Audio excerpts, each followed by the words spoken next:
ಇನ್ನು ಕೊಡಗಿನ ಜಂಬೂರಿನಲ್ಲಿ ಸಚಿವ ಬೋಸರಾಜ್ಗೆ ತರಾಟೆ. ಸೋಮವಾರಪೇಟೆ ತಾಲೂಕಿನ ಜಂಬೂರಿನಲ್ಲಿ ಆಗಿರುವಂತಹ ಘಟನೆ.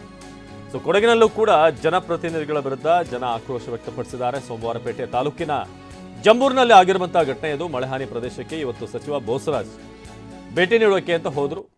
ಆದರೆ ಅಲ್ಲಿ ಕುಡಿಯುವ ನೀರಿಲ್ಲ, ಚರಂಡಿ ವ್ಯವಸ್ಥೆ ಇಲ್ಲ ಅಂತ ಆಕ್ರೋಶ ವ್ಯಕ್ತವಾಯಿತು. ಸಚಿವ ಬೋಸರಾಜ್ ಸುತ್ತ ಸುತ್ತುವರೆದು ಆಕ್ರೋಶ ವ್ಯಕ್ತಪಡಿಸಿದ್ರು. ನಂತರ ಐಗೂರಿಗೆ ಹೋಗಬೇಕು ಅಂತ ಅಲ್ಲಿಂದ ಬೋಸರಾಜ್ ಅಲ್ಲಿಂದ ಹೊರಟರು. ಮನೆಗಳಲ್ಲಿ ಎಷ್ಟೋ ಜನಕ್ಕೆ ಫಲಾನುಭವಿಗಳಿಗೆ ಕೂತಿಲ್ಲ ಸರ್. ಫಲಾನುಭವಿಗಳು ಬೇರೆಯವರು ಬಂದು ಕೂತವ್ರೆ ಇಲ್ಲಿ. ಆಮೇಲೆ ಅದು ಏನಾಗಿ ಮಳೆ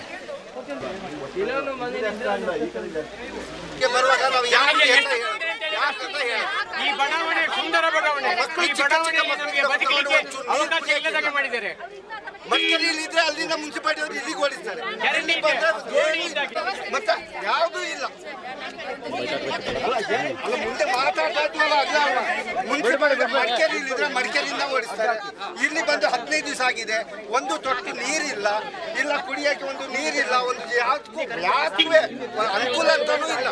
ಯಾವ ಬಡವಟ್ಟು ಕೇಳೋದು ಇಲ್ಲ, ಯಾವುದಕ್ಕೂ ಒಂದು ಸ್ಪಂದನೆ ಸರಿಯಾಗಿ